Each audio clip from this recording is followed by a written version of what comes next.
स्वयंवर सभा में अनेक देशों के राजा महाराजा एवं राजकुमार पधारे हुए थे। एक ओर श्री कृष्ण अपने बड़े भाई बलराम तथा गणमान्य यदुवंशियों के साथ विराजमान थे। वहां वे ब्राह्मणों की पंक्ति में जाकर बैठ गए। कुछ ही देर में राजकुमारी द्रौपदी हाथ में वरमाला लिए अपने भाई धृष्टद्युम्न के साथ उस सभा में पहुंची। धृष्टद्युम्न ने सभा को संबोधित करते हुए कहा, हे विभिन्न देश से पधारे राजा महाराजाओं एवं अन्य गणमान्य जनों, इस मंडप में बने स्तंभ के ऊपर बने हुए उस घूमते हुए यंत्र पर ध्यान दीजिए। उस यंत्र में एक मछली लटकी हुई है तथा यंत्र के साथ घूम रही है। आपको स्तंभ के नीचे रखे हुए तैलपात्र में मछली के प्रतिबिंब को देखते हुए बाण चलाकर मछली की आंख को निशाना बनाना है। मछली की आंख में सफल निशाना लगाने वाले से मेरी बहन द्रौपदी का विवाह होगा। एक के बाद एक सभी राजा महाराजा एवं राजकुमारों ने मछली पर निशाना साधने का प्रयास किया, किंतु सफलता हाथ न लगी और वे कांतिहीन होकर अपने स्थान में लौट आए। इन असफल लोगों में जरासंध, शल्य, शिशुपाल तथा दुर्योधन, दुशासन आदि कौरव भी सम्मिलित थे। कौरवों के असफल होने पर दुर्योधन के परम मित्र कर्ण ने मछली को निशाना बनाने के लिए धनुष उठाया, किंतु उन्हें देखकर द्रौपदी बोल उठीं, यह सूतपुत्र है, इसलिए मैं इसका वरण नहीं कर सकती। द्रौपदी के वचनों को सुनकर कर्ण ने लज्जित होकर धनुष बाण रख दिया। उसके पश्चात ब्राह्मणों की पंक्ति से उठकर अर्जुन ने निशाना लगाने के लिए धनुष उठा लिया। एक ब्राह्मण को राजकुमारी के स्वयंवर के लिए उद्यत देख वहां उपस्थित जनों को अत्यंत आश्चर्य हुआ, किंतु ब्राह्मणों के क्षत्रियों से अधिक श्रेष्ठ होने के कारण से उन्हें कोई रोक न सका। अर्जुन ने तैलपात्र में मछली के प्रतिबिंब को देखते हुए एक ही बाण से मछली की आंख को भेद दिया। द्रौपदी ने आगे बढ़कर अर्जुन के गले में वरमाला डाल दिया। एक ब्राह्मण के गले में द्रौपदी को वरमाला डालते देख समस्त क्षत्रिय राजा महाराजा एवं राजकुमारों ने क्रोधित होकर अर्जुन पर आक्रमण कर दिया। अर्जुन की सहायता के लिए शेष पांडव भी आ गए और पांडवों तथा क्षत्रिय राजाओं में घमासान युद्ध होने लगा।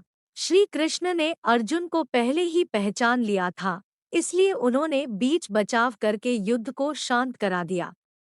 दुर्योधन ने भी अनुमान लगा लिया कि निशाना लगाने वाला अर्जुन ही रहा होगा और उसका साथ देने वाले शेष पांडव रहे होंगे। वारणावत के लाक्षागृह से पांडवों के बच निकलने पर उसे अत्यंत आश्चर्य होने लगा। पांडव द्रौपदी को साथ लेकर वहां पहुंचे जहां वे अपनी माता कुंती के साथ निवास कर रहे थे। द्वार से ही अर्जुन ने पुकार कर अपनी माता से कहा, माते, आज हम लोग आपके लिए एक अद्भुत भिक्षा लेकर आए हैं। उस पर कुंती ने भीतर से ही कहा, पुत्रों, तुम लोग आपस में मिलबांट उसका उपभोग कर लो। बाद में यह ज्ञात होने पर कि भिक्षा वधू के रूप में है, कुंती को अत्यंत पश्चाताप हुआ, किंतु माता के वचनों को सत्य सिद्ध करने के लिए कुंती ने पांचों पांडवों को पति के रूप में स्वीकार कर लिया।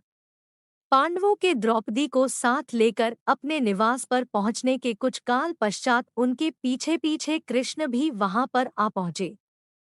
कृष्ण ने अपनी बुआ कुंती के चरण स्पर्श करके आशीर्वाद प्राप्त किया और सभी पांडवों से गले मिले। औपचारिकताएं पूर्ण होने के पश्चात युधिष्ठिर ने कृष्ण से पूछा, हे द्वारिकाधीश, आपने हमारे इस अज्ञातवास में हमें पहचान कैसे लिया? कृष्ण ने उत्तर दिया, भीम और अर्जुन के पराक्रम को देखने के पश्चात भला मैं आप लोगों को कैसे न पहचानता। सभी से भेंट मुलाकात करके कृष्ण वहां से अपनी नगरी द्वारिका चले गए। फिर पांचों भाइयों ने भिक्षावृत्ति से भोजन सामग्री एकत्रित किया और उसे लाकर माता कुंती के सामने रख दिया। कुंती ने द्रौपदी से कहा, देवी, इस भिक्षा से पहले देवताओं के अंश निकालो, फिर ब्राह्मणों को भिक्षा दो, तत्पश्चात आश्रितों का अंश अलग करो। उसके बाद जो शेष बचे उसका आधा भाग भीम को और शेष आधा भाग हम सभी को भोजन के लिए परोसो। पतिव्रता द्रौपदी ने कुंती के आदेश का पालन किया। भोजन के पश्चात कुशासन पर मृगचर्म बिछाकर वे सो गए। द्रौपदी माता के पैरों की ओर सोई। द्रौपदी के स्वयंवर के समय दुर्योधन के साथ ही साथ द्रुपद, धृष्टद्युम्न एवं अनेक अन्य लोगों को संदेह हो गया था कि वे ब्राह्मण पांडव ही हैं। उनकी परीक्षा करने के लिए द्रुपद ने धृष्टद्युम्न को भेजकर उन्हें अपने राजप्रासाद में बुलवा लिया। राजप्रासाद में द्रुपद एवं धृष्टद्युम्न ने पहले राजकोष को दिखाया, किंतु पांडवों ने वहां रखे रत्नाभूषणों तथा रत्नमाणिक्य आदि में किसी प्रकार की रुचि नहीं दिखाई।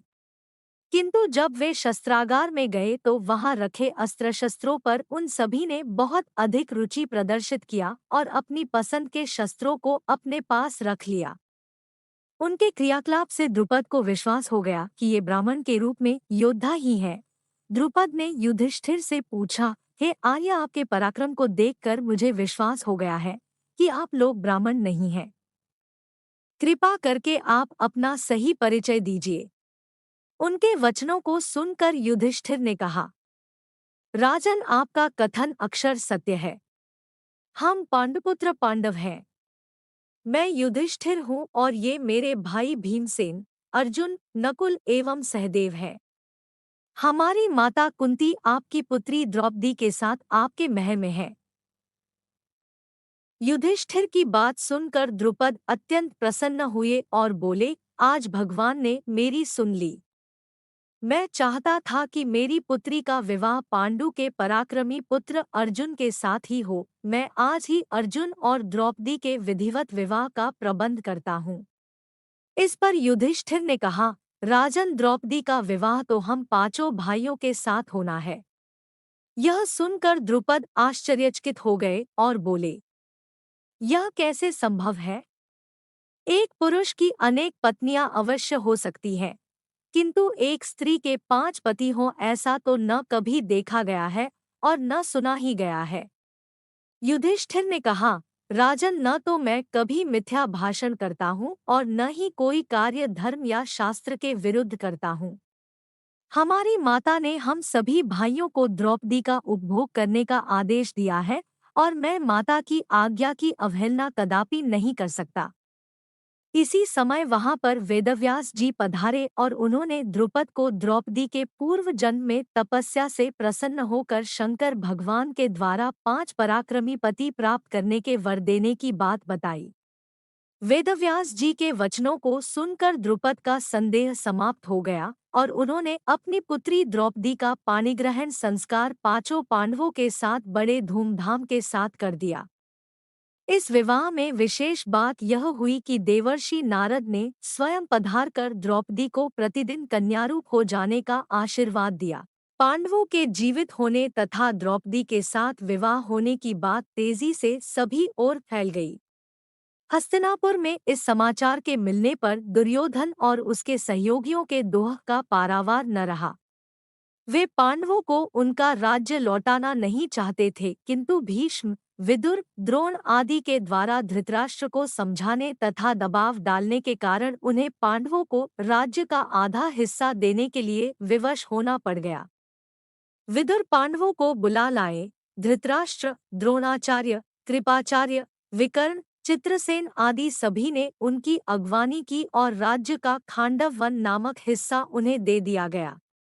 पांडवों ने उस खांडव वन में एक नगरी की स्थापना करके उसका नाम इंद्रप्रस्थ रखा तथा इंद्रप्रस्थ को राजधानी बनाकर राज्य करने लगे। युधिष्ठिर की लोकप्रियता के कारण कौरवों के राज्य के अधिकांश प्रजाजन पांडवों के राज्य में आकर बस गए।